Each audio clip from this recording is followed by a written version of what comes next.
Kongo telema tolobela mboka Ole tosuwa kabimisa na poasa.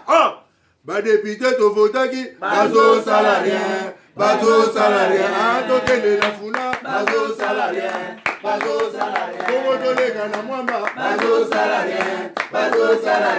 Tokende lukunga bazo salarien. Kore na baboko kuna bibembe bazo salarien. Président de la République, le garant de la nation, le commandant suprême, Félix Tshisekedi Tshilombo, à Salaki na Lubumbashi, message à Betaki, chef de l'État, dans le souci à Congolais, Azuluka toujours, Congo, tous à la un, indivisible. Na mukuse na résumé, na message à chef de l'État dans Lubumbashi. Avant de tomber à Biloko, on a invité Bazawa. Bozo Biloko. Zwa biloko Fachi Beton na Lubumbashi. Zwa biloko ya Fachi. Zwa. Félicitations. Félicitations pour être pour résister à la manipulation oyo bande konabiso ya mitema mabe o bazana kindoki na kati na bango.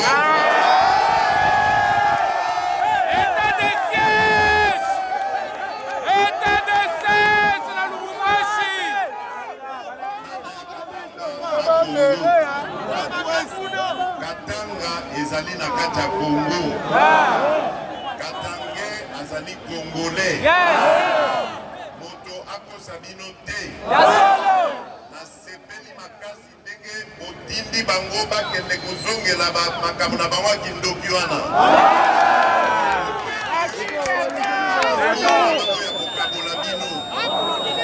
Ngai naza kosenga na bino boye.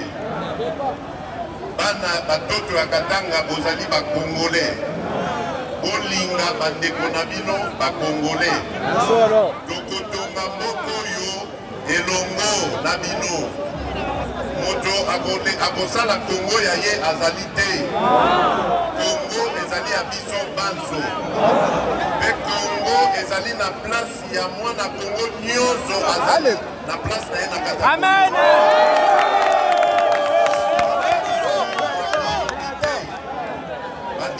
Mitema mabe bakosa bino te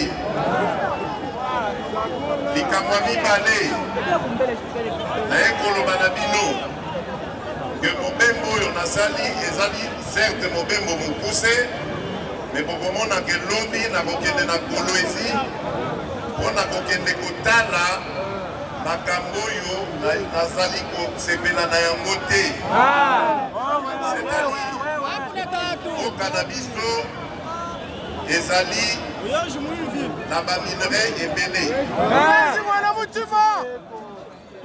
Minerai oyo bazali kobenga minerai stratégique. Lobi. Na bandi boyoki, mais selon les informations que nous il faut comme Kolwezi, je crois à la fin du mois ce qui a mai au juin à Rosalamboujimai. C'est une bonne chose. Nazo félicité directeur général de OVD. Continuez Moussala no bandi. Aux zongi sur la province pour que nous lancer sous Misala. OVD Misala les omonana. Mais ministre de l'infrastructure au yé. Tu as un besoin yiba on va nous senga ono botine la nga otapo Misala manzele salimate. On a besoin mandat chef de l'État et si mais réussi. Tu as besoin de mamboya ba ministre de l'infrastructure automoni Kabila ba non nommé ba senga mbongo Misala salimate. Botiko OVD calme OVD pe maye. Zobilok OVD pe masala musala na ida mbongo ba pesi na fone na l'État congolais pour te ba sala misala. Makamo poliso benga ono tinela sami tina to OVD na posa na ngoti. Nous avons aux ministres. Et c'est le DG avant 50 000. Bon, on va coconao. Bon, on va passer par ça, on va 50 000 pour ça. On y a un ministre comme ça. C'est un mec dans le lobby. Un mec dans le lobby. Lélo, je crois que ça 10 jours, DG a ouvert des ans en Bouchemaï. Je crois qu'il y a un Bouchemaï. Parce que nous avons fait, mais ça là, il y a bien. DG, il y a un ballot, il n'y a pas un molang. Il y a un tout, tout, il n'y a pas un molang. Une grande partie va au côté de l'autre. Déjà OVD déterminé à lobby na olia mbongo te na olia mbongo ya l'état te menace à Moussa Moussa Limonana DG pour la non ba politicien politicien ba miyibi balingo ko sula mbongo te ko sula 7 millions tension bandi 7 millions natra il faut ça musala on natra ba futa ba retraité ba futa bato ba somba ba so ba bato so il faut somba ce qui bino ba administrateur ya on natra vous êtes déterminé la mbongo wana boy le la garder dans la potote match à dernière minute on a comme gardien zatena beta et Kotambalamon. Dès ces 7 millions, on a très ça, on a ce sont eux qui souffrent. Bino Bofan dans le bureau climatisé, on ne va pas dans le port, on ne va pas kauka. Pourquoi la Makayabo? T'as pas d'administrateur, monsieur, on a tra. Pour tout le monde, bino. Depuis vos allants, bakonzi, au coup, on konzi. Et on est à la somme, konzi, moi, koufi, bota la banane, bien. Bamusu bakoma bandumba, bamusu bachel, bamusu miyibi, bamusu sono, abota ki boya, comme banebele. Bana misère pas banoli ambonga ba congolais tout solel soit biloko na mbeli bino bande komi balé bazali pe ba syndicaliste on atra ba te bele ba tuninga ba bi pourquoi continue on atra mix c'est tout à fait normal pour les moko entreprise o lelo yo ba syndicaliste ba zone di moloba RV ba syndicaliste ba somba maka ba syndicaliste RV ba somba maka DG RVA assumé ba syndicaliste tcheba on approche et moi je suspendre ba mususu mais il y a RV il y a on a travaillé tiko tak zobilo il on a tra si ba syndicaliste on attend ba ken RVA bimbele RVA ne zone ngo forme mususu tala ba syndicaliste il y a RVA ba lemba na bango bazo bangata so benga na téléphone journaliste akati ta ba syndicaliste compris papa boni madame Kimezali Kimia Nangulu Nzambe. Ah, Kimia Nangulu Nzambe. On a très calme. On a très. Est-ce que tu as sama kolandisa moi Nungu parce que moi tempête des alu koningisa ndako wana. Donc on a très un problème ici là raté. Vous en avez paiement, barrière salaire. Mais bah conflit bah dire bah dirigeant on a très bah conflit bah qui ça m'a du jour au jour on ne comprend pas. Bon, en principe, les allez ngambo ya ka employeur, puisque on est ka employeur, on est allé ko créer moi confusion totale. Les lots, comment on mokanda, un administrateur a signé mokanda en déplace le président du conseil d'administration, pendant que le président du conseil d'administration a zané na Kinshasa. Donc compris boulou que ça vraiment boulou que ça bon derrière to senga na maman ministre ya portefeuille to pese mbote na bi ka yamba biso to tindele mukanda to senga que non al comme moyen à s'impliquer dans la situation là pour que et situation je risque bloquer bonne marche entreprise. Très bien. Donc to senga toujours content dans Muzindo. To senga ya quota. OK, merci beaucoup Ndeko Boni. Déception totale et on a tra. On est vous analysez pas bien reçoit ba kondi on a tra il y a bien tondeni. Vous connaissez vous reçoit pina pas administrateur moi il y a bien ko banana au PCAT au yeti pas ba DG na ba chef ya suka wana. Ko bazana commande ya masolo. Tozo pe chance ko zo ba DG ya malamu. Na ba administrateur ya malamu. Au moment où tozo a DG ya malamu au komona conseil d'administration ya mabe. Donc, ça là, moi, boy, yango ano moni moi regret ezali parce que souci na biso ba syndicaliste on a tra ezala que soki déjà yé réussite na yé eza réussite na biso ba syndicaliste les élections syndicales ko ya tokozana maloba mingi akoloba te mais soki ya koi a BBC biso pe automatiquement ba agent ba sali ba ko taxer biso yango moya ke tolinga ke soki déjà yé to accompagner yé to yebisa ye makambo ya malamu pour que atambu sa société malamu réussite na ye ezala réussite na biso banso on a très ali société monene ya mboka oyo simba ki économie ya mboka oyo sengeli simba lisusu économie ya mboka cette fois-ci. Alors il faudra que baza kotinda kuna bazala bato oyo bazali batu mingi batangama bakombo mingi te na nzela ya kosimbaka biloko ya leta kosimbaka te loba ya koyiba mbongo ya leta. Bon yo lobi yango bongisi o manuel yango pena malamu mengai sénégalais na lobi ba oyo ba mesana ko simbaka biloko à l'état azalia na société et sika utaki oyoka ki asala ki boye ana dossier na parquet bon kotinda bato lolinga wana entreprise za malamote kotinda bato lokola un administrateur parce que il fallait qu'on partage quota que oui aujourd'hui là on est en train de se préparer pour que ba nommer ba mandataire ya sika mais botindi mo parti politique tel bino totina biso des administrateurs ba qui non atra il faut que tala ba administrateur nini bino ba kotia non atra parce que na tango akala les sociétés ezalaye ko tambola malam on ne peut qu'envoyer un administrateur na membre ya conseil d'administration oyo kaka société azali un intérêt à l'autre société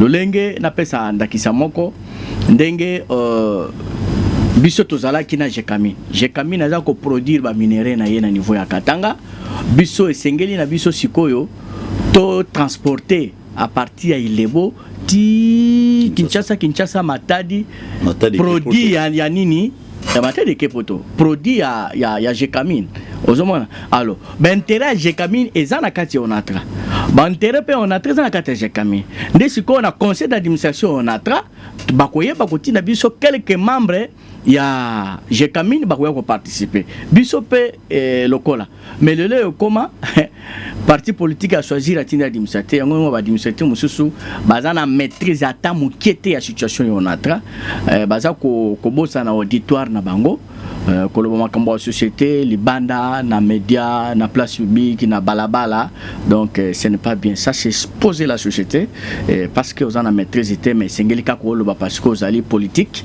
ya mboka et puis ba ko inquiéter peut-être c'est tout monique salim c'est cette inquiétude là tous nango c'est ces regrets là tous nango baza ko tindela biso batu o sengeli té mutazana sugina nyo ba memi ka parce que azali la politique parce que autant ko loba na télévision à lobi tu ba tindela la télévision IEP à la banni que le société sans maîtriser les choses. C'est écœurant.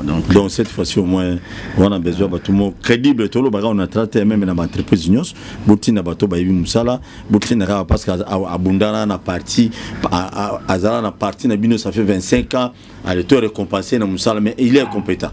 Donc le dossier RVIA na kotika te bouti IDPS tinda muta bien RVIA RVIA Zoabiloko RVIA botina muta bien botina muta bien déjà na muta contribuer on a participé papa tout banano du solo ya restaurant moye banayi makasi na Kinshasa awa izana sima ya on a travaillé jusqu'aujourd'hui délice si je me trompe pas tout le monde a le monde le moi li bomunene bunda bando azala locataire kala soka longo tunde ni invité mais on est le pongo à l'état na banano le pongo on a tra c'est quoi le problème apparemment tout ce qu'on comprend était on a vu un administrateur oui il faut na bandao j'ai vu un administrateur d'Enerma à Kindaki qui était sur le terrain mais ba vilain oyo na tra ba agent na ba policier ba zoa administrateur on a quitté mais il est fort comment quitter quand on a na délice c'est un peu bizarre c'est quoi le problème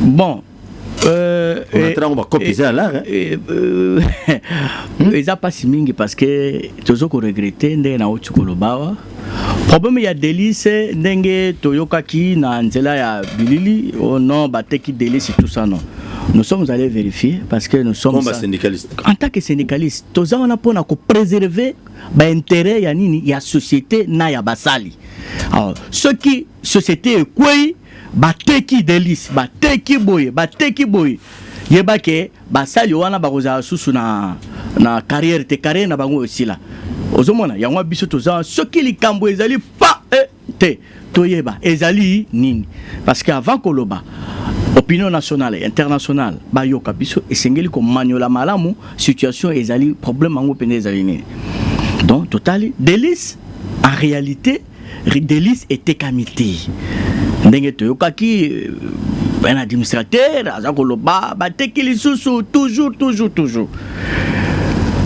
délice était kamité ndenge lobi ezalaki na restaurant moko ya mundele moko wana ndenge o décrire mundele wana salaki 5 ans afuta raté azaki na contrat de bail na STP 5 ans afuta raté 5 ans afuta raté kabile donc mboko yo ndenge bebaki 5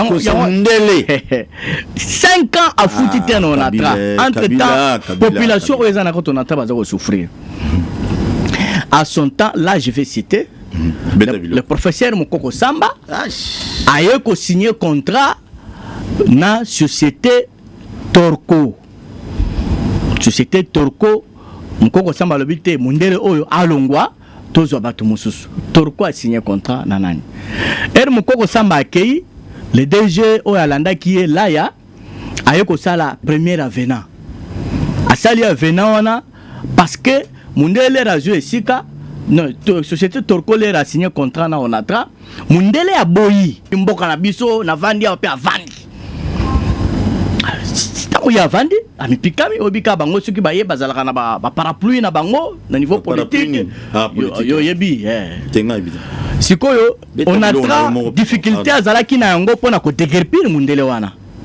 De Torco azwaki yango en charge. Les raisons en charge, le cas qui n'a premier avenant, le DG sortant là, a signé qui pour appeler ça y est, la justice, à Longi, ok?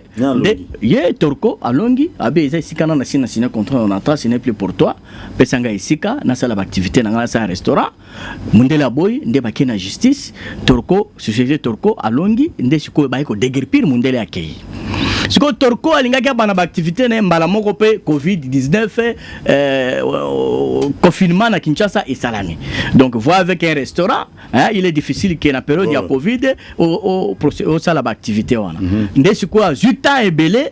Bon, on a appelé, l'actuel DG à Yekoya, Torco à Senginaye, je vais maintenant recommencer ma activité. Ok, j'ai vu le contrat signé par Mokoko, premier avenant signé par le DG Laya. C'est le contrat que moi je n'ai pas signé dans Okuta, n'a pas résilié en Gondenini, à tali contrat qui est abonné, difforme, ok. Mais Torco a un restaurant dans la carte. Mais tout autour il y a délices, ok. Si je peux aussi Kotonga, moi, Kobongisango, na sali construction à niveau moko de façon que les bandes na tchaba magasin, ok, na katinde za la restaurant. Voilà le contrat combien d'années Torco signé qui non atra? C'est pour 9 ans, c'est pour 9 ans. Donc après 9 ans, ils ont eu totalement un atra. C'est un bon. Mais il paye au moins. Il va payer. Il n'a pas, il paye. Il paye. Là, avenant et bon, il s'est mis pour ce qu'on a tonga ici de façon que abandako futa et puis activité qui n'est rapidement. C'est comme ça que Torco Andimi, le DG actuel, a signé deuxième avenant. A signé deuxième avenant pour un contrat. Il a signé deuxième avenant. Maintenant, Torco vient pour Asalami Salanaye. Vous comprenez? Il y a construction. Ah, Tomoni appelle les Bengami partout. Un certain samedi passé, oh non, Bateki Délice. Oh, Bateki Délice, c'est une dingue. Délice, biso bonata banda ko zoko tekama. Donc tu sur le terrain, ce n'était pas le cas. Tu approcher Bakondi à société, ce n'était pas le cas. Voici. Mais comment l'administrateur peut dire effectivement que Bateki Délice awa moi to lo baté maboko na biso ezali lié mwana soso oyo nani nzungu mama na ye abatami na sima na ye ezali nini non yango atolobi ke ceux qui ont la maîtrise à makambo te ko lo baté contrat ce qui est sengeli et le pas conseil d'administration ou na ministre tutelle il y a portefeuille l'actionnaire unique DG Azana Sey na ye ya signer contrat c'est 1,5 million le mois 1,5 million ils a Sey ba prérogative il y a DG il y a direction générale pour nous procéder à la signature à contrat avec les tierces. Dépasser les 1,5 million, on a eu comme conseil d'administration, comme ministère des portefeuilles, tout.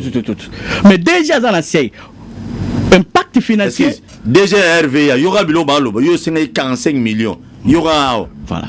Donc DG, c'est toujours un intérim, mais on a limite $500,000. Ok, c'est à 45 millions. C'est ça. Alors maintenant, déjà dans la carte, c'est pas prérogative naïe. Construction on a et ça coûté $1,200,000 américains. Et puis on a traité les agents à pied d'œuvre. On a zali ba compte, on a basé sur la dossier, on a un contrat, on a donc à tiers bagarre de fou. Donc moi avantage tous en ango de l'on actuelle direction générale, balingi ba copté. balingi koyebate moi donc avantage tozana bango balingi copte nonatra bon balingi copte balingi copte c'est pourquoi bazali vraiment déranger makasi ozomona donc il faut tout contrat acte de gestion nyonso nani elle kendaka na conseil d'administration donc baza ko empiéter maintenant quoi la gestion quotidienne au ezali na ba prérogative ya direction générale yango ozomona ke biso tolingi et que ceux qui baza kotinda biso baza combien ba 5 baza ceux qui 8 administrateur on attend baza 8 numéro 1 makila ouais c'est lui le président du conseil d'administration donc on peut ma délice ndé yango wana mais makele le mingi na télévision c'est pas bon c'est pas bon ceux qui li kambo ezali il faut bo vanda na auditoire na bino ezali conseil d'administration il faut pas confondre l'auditoire. Très bien. Il faut pas confondre l'auditoire bo vandi bo sololi bo poser question des partis politiques na entreprise était voilà entre temps bozo kosa basali bazo souffrir maintenant bazo faire souffrir basali en même temps bino mo bo futa mambo mbele mais ba travail ba futa mambienti. Merci. Et je crois na kolemba lobate bo talib la plupart ba to na conseil d'administration. Non. Administrateur tout le bongo, administrateur il y a un mingi ba kabiliste photo le bongo vrai même à tazara kota papa tseke di mais au moins ba ko se retrouver place à zawana lelo parce qu'il y a comment permis na Kabila voilà bato ba yinisa Kabila na Congo donc bazoluka développement koto balingi développement il faut les na kana bango pour ba yebande ni bango ba se retrouver on nga pena zo part Congo comme nango gâteau na bino mbalo fachi béton au liate papa opposant qui mutuna moka pardon je m'excuse le que pour na nini banda ku mususi on a trop baspolia to moni ba administrateur ba kitika kana délice là c'est l'explication claire ya makambo ya délice tozana banda ku ba député bazwa etabilo ba sénateur bazwa ba sénateur mais tout tikala ko mona un administrateur politicien te akiti sur terrain akende ko na presse de Liège oyo député provincial Thérèse Olenga atonga Thérèse Olenga atonga beta biloko Thérèse Olenga oh je vous dis pas on attend on attend atonga Thérèse Olenga la presse de Liège là au point niveau c'est le mumba soni boy donc asombate ezate délice ko ya lelo délice oyo telema non Kabila on a travaillé terrain bandaku spolié mais biso kaka ba syndicaliste toza ko bunda to comment récemment to comme la président ya Sénat na Assemblée nationale to kutana to sur la po makambo yo bandaku ya l'état oyo l'état a considéré qu'il en attend kaka ba député na ba sénateur baza ko botola to tikolo ko bona ezala objet ya réunion au conseil d'administration te ouais conseil d'administration ba le belango te nous on pensait que il a fait sur raison nous on pensait que leur avènement et quoi que ça va faciliter parce que bango ba politique ba kutana ba kondio ba zape ba politique pour na ko résoudre ma on a train contrôle ya tout monité IGF n'a pas sur raison au sénateur on a minimiser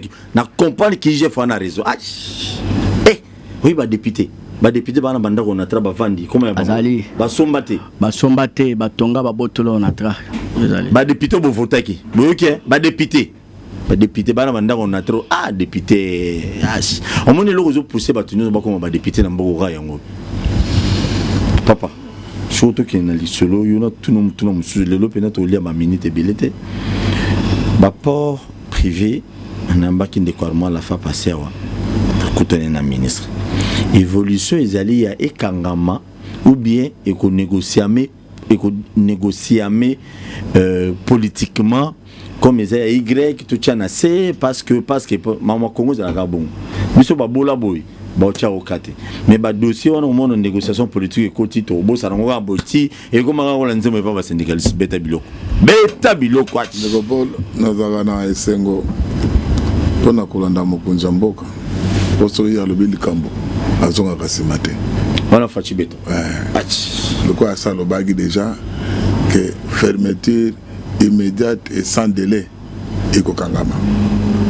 Il y a un beau gouvernement, il y a un premier ministre Malukonde et Kota, Bichot, Petagimbela, le devoir civique.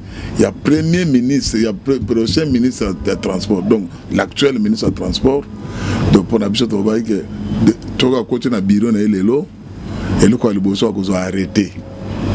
Pendant qu'on a pas peur. ezali décision il y a conseil des ministres.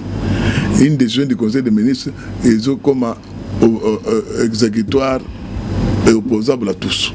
Donc, le premier ministre, le ministre des Transports ayant été chargé de rapport, il y a un ministre de la Justice, tous les là, rapport, va poursuivre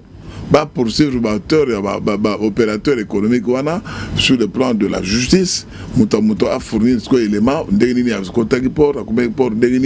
pour activités maritimes et comme autorisation parce que la loi est allée. Mais toujours que ce article 56 il y a constitution et que beaucoup privé une nationalité, une personne physique ou morale, tel le cas à STP, vous privé ont des moyens de ressources financières. En prenant décision, il y a Kolongola, concurrence déloyale, il y a autorisé par port, c'est-à-dire recette n'abusons et qu'il y a beaucoup de conséquences, cette décision donc est violente dans la constitution en Mboka. Le président de la République a été garant, il y a respect, il y a constitution de la République.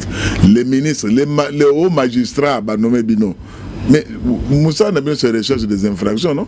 Cause de la tête, mais Yomoko Yoki offrir l'action judiciaire. Ok, est-ce que le Cambodge a solo? Au moins que c'est vrai, tous ces ports sont illégaux. Tous. À mon côté. Il faut pas qu'un ils ont aussi d'autres ports clandestins qui ont autorisation à mon côté. Mais ils fonctionnent.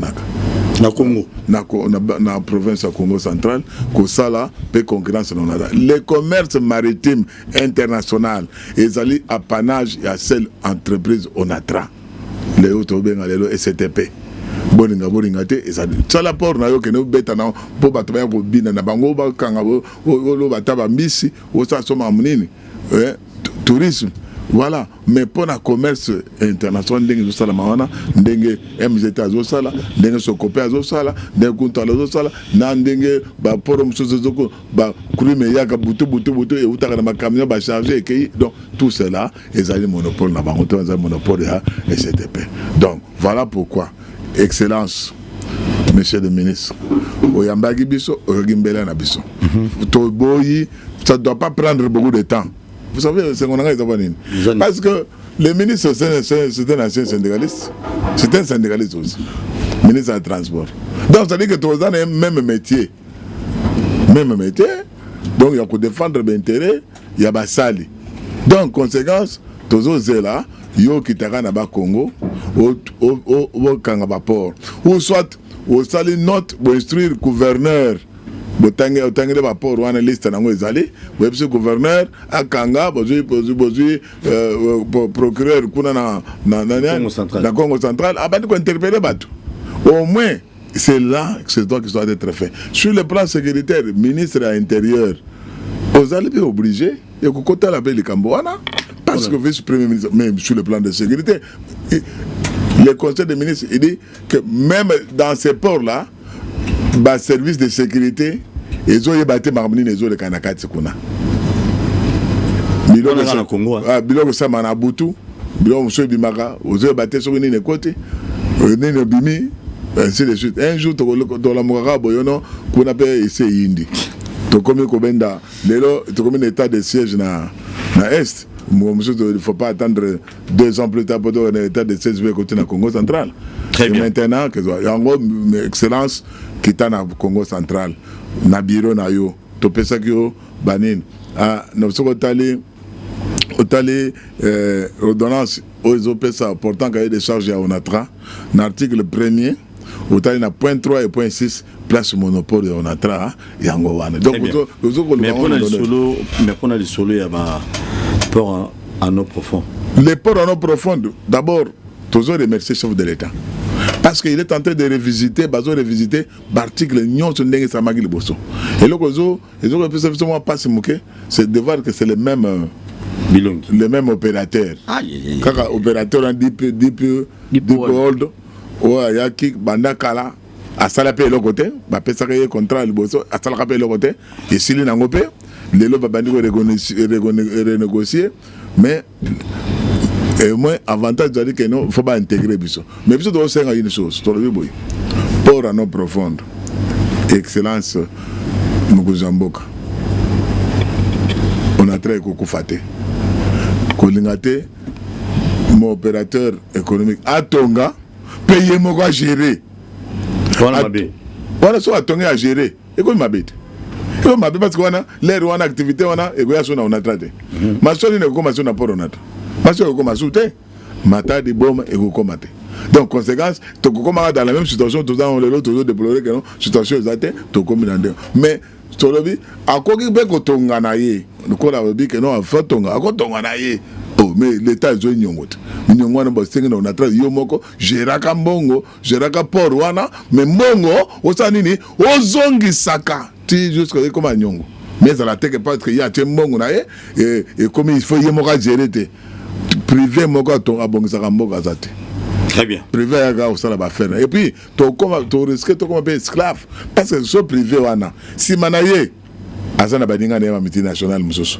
oba oya ba comme belé et comme plus tard et moi ko boya contrat wana ezate et bato wana bakoma na monopole ya ko-influencer mais la politique ya mboka bato bazimi mo bato bazamo peintre noir mwanda la côte la bande côtière ya mwanda o iska pour vanda mais ezali entrer na biso ya souveraineté so lelo muto na vandi kuna biloko ko sala ka to koyeba kango te. Un jour, on a déstabilisé Mboka, déstabilisé. Mais oui, d'accord avec les partenaires publics-privés. Moutouana a commandé partenaire de la STP. STP a géré des combien, a géré des ports à nos profondes. A géré en gros, comme ça, il y a mon STP, a bandé au PC pour un pourcentage en bongo et ça la makuna. Mais Makambo a créé Moka Vanda pendant 50 ans, a comme ça, parce que Umbu a somba des Awana Zate. Le contrat, c'est 50 ans. J'espère qu'on a revisité. J'espère que tant va revisiter. On va signer un contrat 50 ans. Oh, mais l'ancien régime a signé 50 ans. Non. 50 ans et puis après que activité mon côté Kosalama de Kobanda banana jusqu'à sur une distance à 90 km compagnie monsieur Kosala automatiquement pour on attend ya bon mais ça la activité. Mais ça c'est quoi ça mon Dieu? Mais c'est ça il y a un azolo ba président Félix Tshisekedi ba herero ba collaborateur Kabila ba Nduri Kabila na ba herero comment un expatrié a signé contrat 50 ans na mboka na biso 50 ans tabinomo 50 ans Zambie, biso Congo, on dit bah noter comme déjà Congo. Bon. Tu n'as pas vendre le pas on dit bah signer un contrat moi pour 100 ans. Oh y a l'état déjà signé qui. Tala, lelo le Cameroun ne zoule gagner Cameroun. Lelo, Hollande président conseil d'administration de Cameroun Benin, to signera sous pression. Bah ça parce que non so bo signer, bo céder ba mine, bo zana bino na mbongo te, bo céder biso to kopesa bino nyonso. Et puis ça nga ba manning, c'est là ba peut-être ba privé ça ni. Et rapporté na Congo zéro. J'ai Camine na tango azo produire yemoko 500 tonnes 1000 tonnes azo soutenir 80% du budget ya Congo. Mais les lois avec des millions de tonnes ils ont produit kuna que ça rapporte rien du tout. On a des déclarations donc c'est clair et net. Donc tout le ngate to ko ya pe na mbeba wana. Balobi la biso ke batona baza batombo tamu so to ba on a travaillé na mbongo te mais batona baza batombongo baza na mine à pétrole. Mais ce que na boulevard à Raken. On a après on a tra. Raken ya wana. Ça ça pe batona gata. Bato ba otape mamboka wana. Au Dubai, au Qatar, au mbongo ebele ba kotonga. Arabie Saoudite. Arabie Saoudite c'est batonga. Si on est comment il refuse ba régler ba chèque. Merci beaucoup. Très bien, merci beaucoup, président de la République, avec beaucoup de respect que tu sois, Paul. Vous doit dans Senganayo, biloko nyos ba collaborateur no ba ndoya nango papa. Yo kaka tala kango bien pour tala ba contrat ba 50 ans. Ils ont manqué à gagner pour l'État congolais. Pardon, ça fait mal au cœur. Ah, biloko. Pardon. Compléter. 50 ans, c'est beaucoup d'années.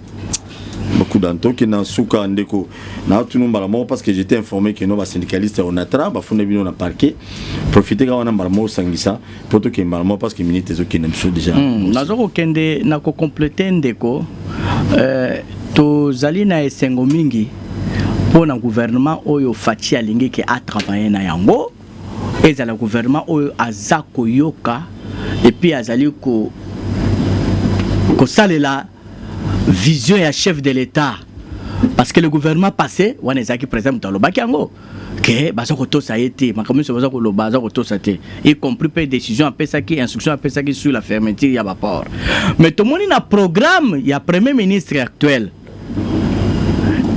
à lobby na programme naie on va construire le port en eau profonde. Il y aura aussi la suppression des ports privés sur les biefs maritimes. Et à rencontrer maintenant sentiment ya basali ya onatra. OK? Et ali programme ya nouveau gouvernement. Aoumela na yango te. Appliquer yango. Pour l'intérêt national. Pour na sauver vision ya chef de l'État pour que en 2023 élection ko salema chef de l'État a un problème était la population congolaise parce que Onatra ils allaient représenter na 17 provinces sur les 26 électorat à présent Fachi et Zan Onatra on a pour un profond ya banana biso to sepela qui te ba pesa ngoyen privé pour atonga pe à gérer Onatra azali société à l'État Onatra a sunga mboka oyo Congo mais bayi politique ya Congo bakata pati ya canard oyo ezali Onatra yango babenga ngo canard boité batu bakata pati ya canard wana eza bayi politique oyo ba gérer mboka oyo donc bokoki ko remercier Onatra boité situation Onatra za nango lelo c'est une situation passagère to zwaka yango na mikolo lekaki elekaki sikao eyeli susu soki Onatra ezalaki société ya ba privé esi ekangama biso lelo tozana 8000 Congolais na kati ya société mais là que peut tous avoir réaliste c'est qui peut à l'état mais kangama là que bango be avion biso tozana ba axe belé OK la recette ozomona ba luki ko bomonatra que minéré et ya susu na nzela ya maïté Onatra kufite mongo là que on a voilà ministre actuel alela ki mingi siko to banda kosala alors na banza ke otalela yo chéri otalela ye to kotalela pas comme sénégaliste ndenge de kalobi à sénégaliste a ko rencontrer ba sentiment biso ba sénégaliste mais siko ye azali ministre aza ministre beta biloko puis a sala musala na ye malamu akanga ba port contrat o esengeli ezala signé na DP World privé oyo ako construire pour un eau profonde banana yende wana to bengi privé public isiko de balobaka partenariat public et privé ndé public isiko ezali l'état ngo siko a considéré ngo na société o azana expertise ya ba port maritime ezali Onatra ce qui a sel olenge wana te a préféré que pourcentage oyo kozala na gestion wana a nommé batu mususu bakende kuna na gestion oyo kozala makuna abomi Onatra ce qui Onatra ekufi pays oyo ekozala développer ti très bien tokena masolo bafunda bino pour nini semblerait bafunda bino bon ndeko Paul to bandina o lelo te Congo mobimba na ba congolais au bazali na étranger bayebi biso na nzela ya bilili ndenge to défendre la société Onatra ko défendre Onatra ezali ko défendre aussi pays na biso parce que ministre excellence Cheribe Okende na réunion na biso passé à Lobaki yango abike il est accompagné de son vice-ministre ministre ya transport communication et désenclavement. Je te salue monsieur le vice-ministre okay. Kila nabi oh a deux ministres mais alobi pour désenclaver ces pays il faut passer par l'Onatra attendre l'ordonnance il y a 1971 portant cahier de charges il y a STP champ d'activité où l'État appelle ça na STP ex-Onatra abike on va désenclaver ces pays na Onatra on va relancer l'économie nationale par l'Onatra wana Cheribe Okende wana lobi ninga politique to lobi au salam te lobi ndenge ordonnance sengi pe lobi effectivement sengi to travailler ensemble to ko accompagner les ministres to ko zana ye longo to ko accompagner to moni on ça la descente non partout wana ezali maloba biso tolebaka na télévision la ministre ya transport que mama toza na dossier et que tolingi o habilité situation o eza na katanani lettre ekendaka déjà memo ekendaka déjà makambo pora no profonde to sito koma mais baninga na biso mususu ba syndicaliste baza na katandako bazali pe représenter na ba société mususu oyo eza ko sala passe ndenge na treza ko telema ba société wana ko kufa nde bango baza ko kena misala ya mabe de façon ya ko zala contre biso na démarche o tozali ko sala beta biloko teo et bandaki kala ba syndicaliste oui ba syndicaliste soki omoni syndicaliste akiko funa moninga na tina parquet donc ba syndicaliste ne ba fundi bino tina parquet pona nini il faut que tuna bango poani derrière mais biso tozo comprendre parce qu'il y avait une dénonciation ya mukando biso to salaki ba komeli biso no ba sortie médiatique na biso ba correspondance na biso nyonso tozo ko tina na ba instance ya mboka eza ko engager bango te biso peut te répondre bango ambo comment eza ko engager binote correspondance na biso za sortie médiatique na biso to lo ba makamo yeso yo bi combat syndicat nanga Webinga syndicaliste on attend parce qu'il a défendre la société. Oh. OK? Alors là nous avons défendre la société. Yo lobby que non sortie médiatique nanga za ko engager yoté. C'est-à-dire tu es contre que société téléma. Tu es contre que ba pour privé kangamate. To tiango par écrit to répondre bango. Ba bi ba propos diffamatoire. Ba fundi biso. Donc ezali ma trop. Ba fundi biso na parquet. Poto kangama ba sala plan na bango bazana ngona kati on atra. Bana plani bana kati on atra. Mais qu'est-ce que nous allons comprendre par là? Moi je ne comprends rien. Moi aussi je ne comprends pas comment voulez-vous que problème syndical comme on a parquet. Vous pouvez vous imaginer ça? Donc ba sali ya on atra, vous devez comprendre que tala makambo oyo ce que moni syndicaliste a que tina parquet au funa moninga na ye makambo izale. Très bien. Merci beaucoup. Tokomi na suka na pesa bino moi une minute pour toi si basalinga sindisa te déborder déjà 5 minutes beta bilo suka. Bon surtout message na s'agissant ya action en justice contre baninga na o bango basali tozo yebisa nazo rappeler na bandeko ezali malamu soko bandi etumba so bandi opelisi moto okay utumbi ndaku utumbi matiti ezaka malamu facile ya kotumba ngo kopelisa moto mais pona ko boma moto wana ezaka problème parce que kotumba zamba mobimba tamuso kotumba 80% ya zamba tamuso kotumba nyonso pe des fois ba démarche na mino nyonso bozo salo ko suka na nzela ya bisote ya na lobi ya bangonde ko suka na nzela ya na lobi yango na lancé à partir de cet instant précis na lancé appel na ba syndicaliste nyonso tala toza lelo na gouvernement d'union nationale biso pe ya to sangana to kotinda communiquer boko ya to sangana to constituer pe l'intersyndicat national du Congo de l'union sacrée voilà po bandeko wana ba muso bazape nonatra bandeko wana basala kanini balubela ka banani ba défendre banani beta biloko ça fait 3 éditions le ministre a publié ba résultat té bango so ba publier ba ko za ba pe wana té beta biloko mais kaka wa ko nga ko mona neti de ba leso ko pesa la baninga bo ba ko nini ya no lobi boye tozo benga baninga nyonso ba syndicaliste nyonso o bazana nonatra eza bazana nonatra ba compagnie mususu c'est tout RV ya boya nyonso to sala ya biso union intersyndical national du Congo mususu wana abu pia bon toko senga tant to constituer ngo toko senga la ministre ko banda le nouveau ministre il y a travail na ba autorité nyonso to bagi abana oyamba l'intersyndical le nouvel intersyndical national du Congo oyo uti ekobota masika oyo kala wana evanda pe kimia evanda pe basali pe le côté donc voilà message fort c'est pour vous dire quoi soko pelisi moto utumbu zamba yeba ke zamba wana pe ko kende pe musika donc yeba lelo que biso pe to sali to convoquer tout ça convoqué, nous lançons un appel à tous les syndicats. Au Nyon César Kitasa, au Nyon César à travers le Congo. Voilà le moment est venu. Ça fait 3 éditions, publier les résultats, Bissopé et Lelo, tout ça, tout constitué à Bisso, intersyndical national du Congo, hein, pour accompagner les gouvernements de l'Union sacrée de la nation. Très bien. Voilà. Merci beaucoup, merci pour le message Yasuka.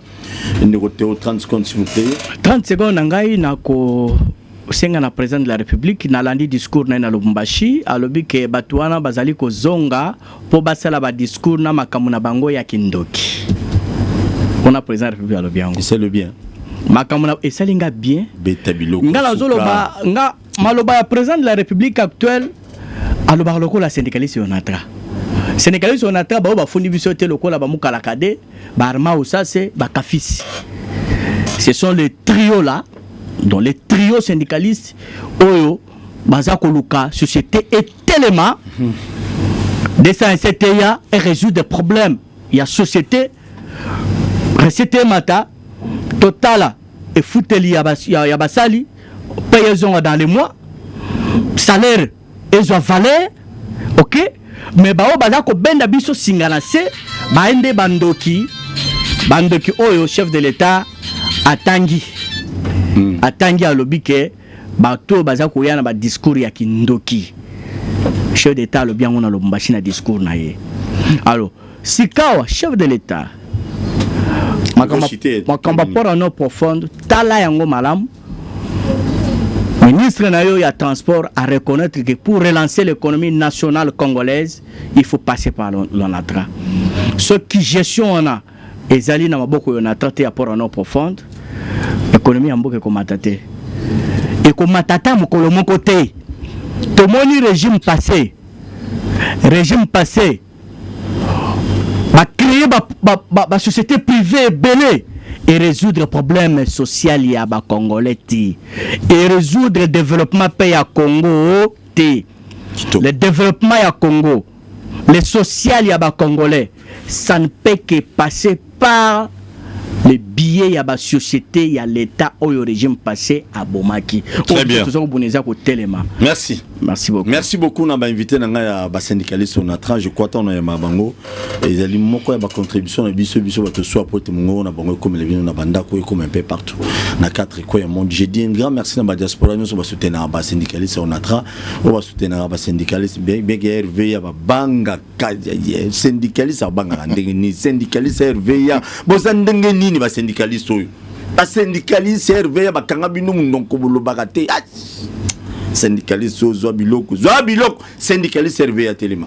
Il y a des syndicalistes il y a ma entreprise mususu bolala lokola vous là bien té bayana boyo formation yo coach esprit et pas ba syndicaliste ya RVA ya on a travaillé RVA TH Yanga bango arma usa se mukala kade kafis wana ochanga terekisa na pesi ba union so bolandi biso merci beaucoup tout soutenir chef de l'état tout soutenir FARDC na biso mutu nyonso bino nyonso sans exception soutenons FARDC na biso ne ba beta biloko kunu bazo beta biloko tout soutenir bango tout soutenir FARDC papa tu as besoin de kimia ngana to lobala ba télévision to sur la vision nzela to soutenir FARDC zo biloko na lobby soutenons FARDC ne faut tout soutenir ya on a zo féliciter bande on a biso collectif Amanilero sans médio biso nyos na rompo wileri to tambola à 3 mètres pour te soutenir bande on a biso ba soda bazo bunda na est. Bien que ba musulman ba bomeli biso ba policier na Kisasa nana méchant na bino ba musulman bon ma policier était musulman bona droit na ti ta ba musulman bo bunga ta ba musulman ta ba to tout soutenir boy belé na lisolo ya Manilé au samedi donc congolais ba étudiante ba maman malewa ba maman bi popula ba pêcheur bande ko na biso ba mongo oboza ba pêcheur na Kingabwa boya totambola ta ba yoka lisolo kino ba kinois ba soutenir biso ekozala mieux ba tiel nyonso ya Wileri ya Karl Fungola ya commune Kinshasa ya Selembao tous les tiels ya Kinshasa boya to soutenir FARDC Bino ba pasteur bolina on a besoin ba pasteur boya ressemble la journée. Bon tina bandimi. Ta pasteur wa bien ngana ya mabonza ngana na prière kilte matinale na tinda bino ga boy. Ya ono bo mona église mino kola na ngosude ta ba pasteur. Samedi amani leo babi boya to sa na rompo buleri to beti. Viens Mbosso président Assemblée nationale. Bazo ko tikelo memo. Viens Mbosso. Yo muto yebisa ki ba député wana ke no bobi mapena mama bitum. Torwati bato ba congolais ba wati kelo memo na pas de peuple. Biso to tambola to biso musulman te. Bo musulman to kutana na nzela. To koti na massa na biso na makasi. To kutani samedi na rompo buleri à partir de 10h. Merci une fois de plus. Bon s'abonner na ndenga beta biloko na chaîne biso YouTube. S'abonner papa. Tiko ça la calcul qui na calcul mental. S'abonner. Merci. Bon respecter ma journaliste, même dans ma manifestation na bino, bobeta ma journaliste, talango petit na biso GFT, azuba mbata au départ botamana na liangote. Ça la bonté. Merci to kutana lobby si Dieu le permet. Na Congo to telema to lobela mboka eh. Wole to suwa ko bimisa na poasa. Ba député to votaki bazo salarien. Bazo salarien, to kende la funa, bazo salarien, bazo salarien. Kongo to lega na mwamba, bazo salarien, to kende lukunga, bazo salarien, bazo salarien. Na baboko kuna bibembe, bazo salarien.